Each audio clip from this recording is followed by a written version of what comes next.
तो हम पहुंच गए कांगड़ा के बंगलामुखी मंदिर में।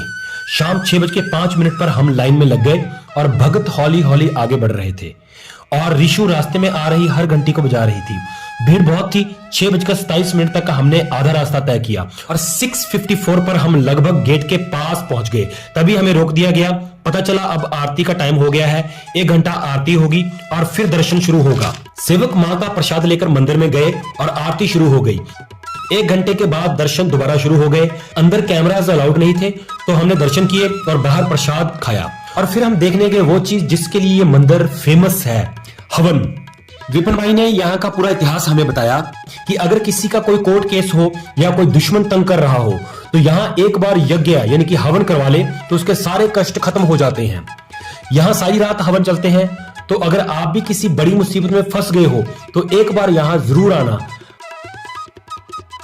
हमने मंदिर में भोजन किया और विपिन भाई और मेरी वाइफ रिशु ने सेवा की और उसके बाद हम चल पड़े घर की तरफ, पंजाब। पहले हम पहुंचे अनंदपुर साहिब, जहां मेरे साला साहब जगतदीप को हमने घर छोड़ा। फिर रात के 12 बजे विपिन भाई को घर छोड़ने के बाद हम निकल पड़े अपने घर की तरफ। थकान बहुत हो चुकी थी तो फिर हम सोने के लिए चले गए।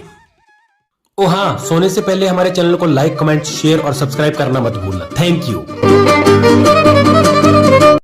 तो हम पहुंच गए कांगड़ा के बंगलामुखी मंदिर में।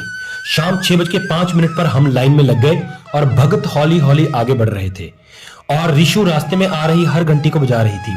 भीड़ बहुत थी। 6:27 तक हमने आधा रास्ता तय किया और 6:54 पर हम लगभग गेट के पास पहुंच गए। तभी हमें रोक दिया गया।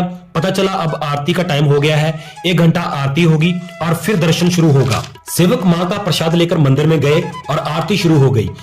1 घंटे के बाद दर्शन दोबारा शुरू हो गए। अंदर कैमरास अलाउड नहीं थे तो हमने दर्शन किए और बाहर प्रसाद खाया और फिर हम देखने गए वो चीज जिसके लिए ये मंदिर फेमस है, हवन।